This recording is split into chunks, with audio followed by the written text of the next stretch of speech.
나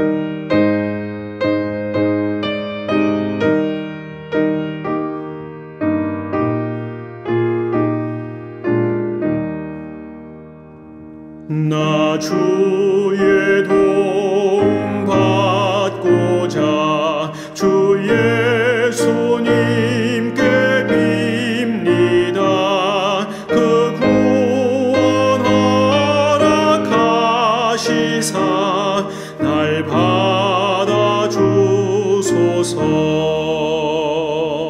내 모습 이대로 주 받아주소서. 날 위해 돌아가신 주 날 받아주소서. 큰 죄에 빠져 영죽을 날 위해 피 흘렸으니 주 형상대로 빚으사 날 받아주소서.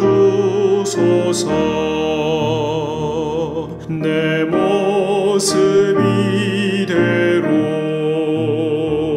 주 받아주소서.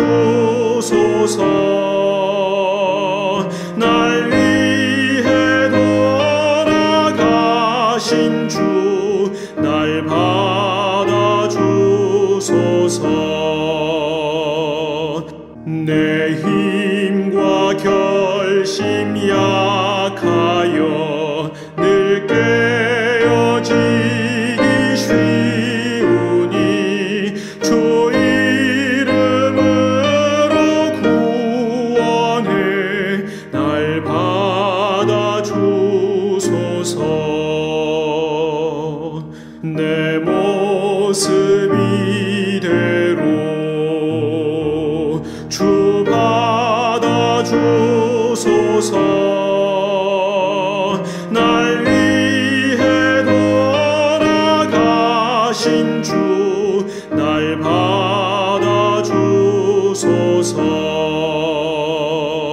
내 주님 서신 발 앞에 나 꿇어 엎드렸으니 그 크신 역사 이루게 날 받아주소서. 내 모습 이대로 주 받아주소서. 날 위해 돌아가신 주 날 받아주소서.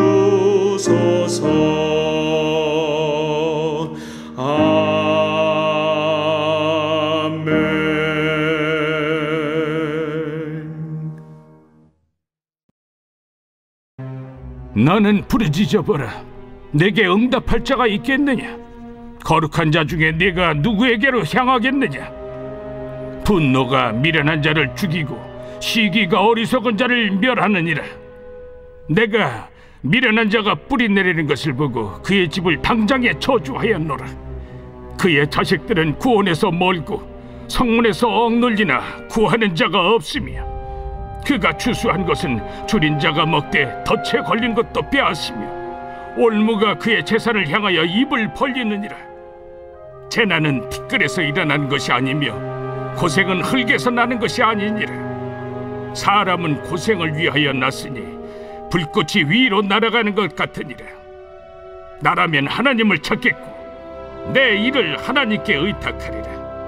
하나님은 헤아릴 수 없이 큰 일을 행하시며 기이한 일을 셀 수 없이 행하시나니 비를 땅에 내리시고 물을 밭에 보내시며 낮은 자를 높이 드시고 애곡하는 자를 일으키사 구원에 이르게 하시느니라. 하나님은 교활한 자의 계계를 꺾으사 그들의 손이 성공하지 못하게 하시며 지혜로운 자가 자기의 계략에 빠지게 하시며 간교한 자의 계략을 무너뜨리시므로 그들은 낮에도 어두움을 만나고 대낮에도 더듬기를 밤과 같이 하느니라. 하나님은 가난한 자를 강한 자의 칼과 그 입에서 또한 그들의 손에서 구출하여 주시나니 그러므로 가난한 자가 희망이 있고 악행이 스스로 입을 다무느니라. 샬롬. 오늘도 40일 특별 새벽기도회를 통하여 신앙의 성숙과 인격의 열매를 맺기 위해서 기도로 시작하고 말씀으로 무장하여 하루의 삶을 시작하는 여러분들에게 하나님의 놀라운 축복과 은총이 함께 하시기를 간절히 축원합니다. 오늘 우리가 들은 말씀을 보면은 엘리바스는 재앙의 원인이 그 일을 당한 당사자에게 있다고 이야기하면서 욥에게 회개할 것을 촉구합니다. 인간인 이상 하나님 앞에서 완벽할 수 없으니 그의 말이 완전히 틀렸다고 말할 수는 없을 것입니다. 그렇지만 모든 말에는 맥락이 있습니다. 그의 말은 너무나도 비극적인 일을 당한 욥에게는 적절치 않은 권면이었습니다. 그래서 우리는 이 본문을 통해서 위로한다고 하는 것이 얼마나 어려운 일인지 새삼 알게 됩니다. 첫 번째로 성립하지 않는 인과관계입니다. 욥의 친구 엘리바스는 고통 속에 분노하는 욥을 향해서 미련한 사람은 자기의 분노 때문에 죽을 것이고 어리석은 사람은 자기의 질투 때문에 죽게 될 것이라고 말을 하고 있습니다. 이러한 조언은 고통 중에 몸부림치는 욥에게는 너무나 가혹한 내용이었습니다. 분명 본인의 잘못된 행동 때문에 실패를 경험하고 또 재난을 당하는 사람들이 물론 있습니다. 아마 이스라엘의 사울 왕은 그렇게 어리석은 사람을 대표하는 인물일 것입니다.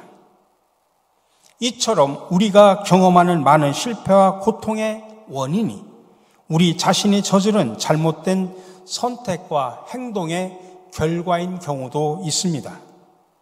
그러나 이 세상에는 무고한 고난도 있습니다. 아무 잘못도 없이 고통당하고 희생당하는 수많은 사람들이 있습니다.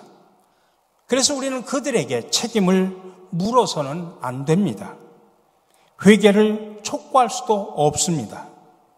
죄의 결과가 죄를 지은 당사자에게만 국한되어 임한다고 하면 그것은 죄로 인한 파국이 아니라 오히려 정의 실현이라고 말할 수 있습니다.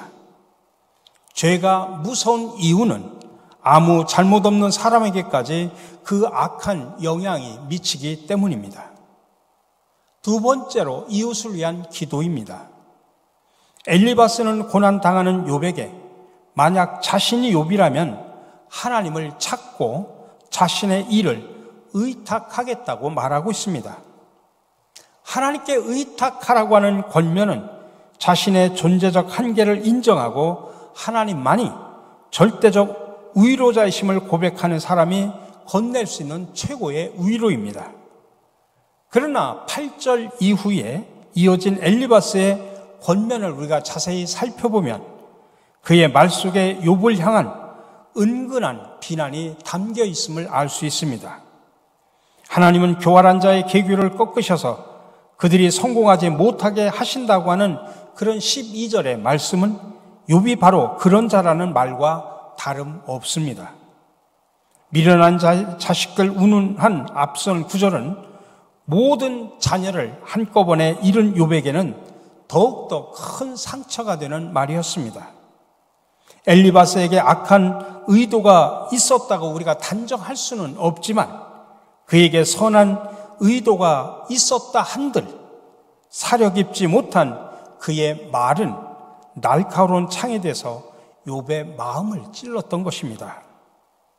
사랑하는 성도 여러분, 우리도 혹시 이런 실수를 범하지 않았는지 생각을 해봐야 됩니다. 성도들은 다른 사람을 위로할 때 성경 구절을 인용해 가면서 하나님의 뜻이 있을 것이다, 하나님은 감당할 만한 시험만 주신다, 그렇게 말을 하곤 하죠. 상대를 위로하려고 하는 마음이 진심이었는지 아닌지는 별로 중요하지 않습니다. 상황에 맞지 않는 약은 오히려 독이 될 뿐입니다. 그저 그 사람을 위해서 여러분 기도해 주십시오.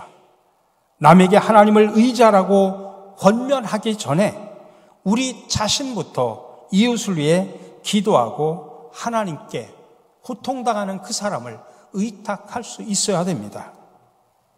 그래서 위로는 참으로 어려운 것입니다. 우리는 상대방의 입장과 고통을 100% 이해할 수도 느낄 수도 없기 때문입니다.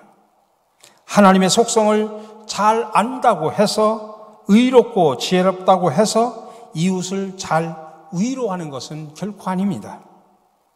고난당한 이웃 앞에서 그러니 여러분 말을 아끼십시오. 그리고 하나님 앞에서 마음을 낮추십시오. 진정한 위로와 구원은 예수 그리스도께만 있다는 사실을 기억하시기를 바랍니다. 함께 기도하겠습니다.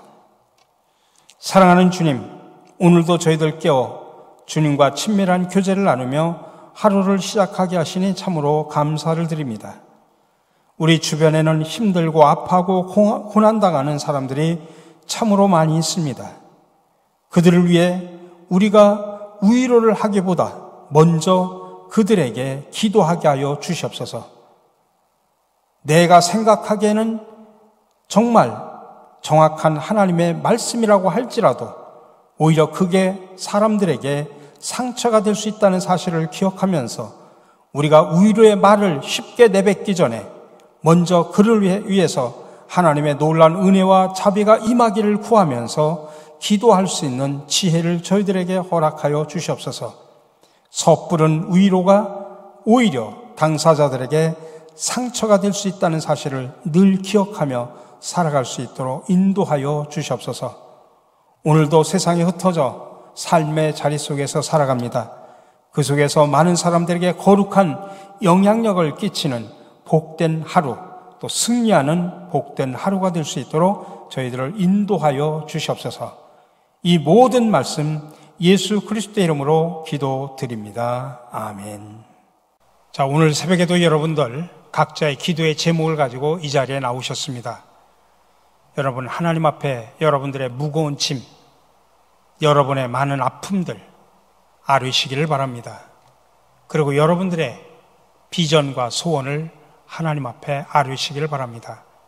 각자의 기도의 제목을 가지고 기도하시면서 자유스럽게 마무리하시고 돌아가시기를 간절히 바랍니다. 함께 기도하겠습니다.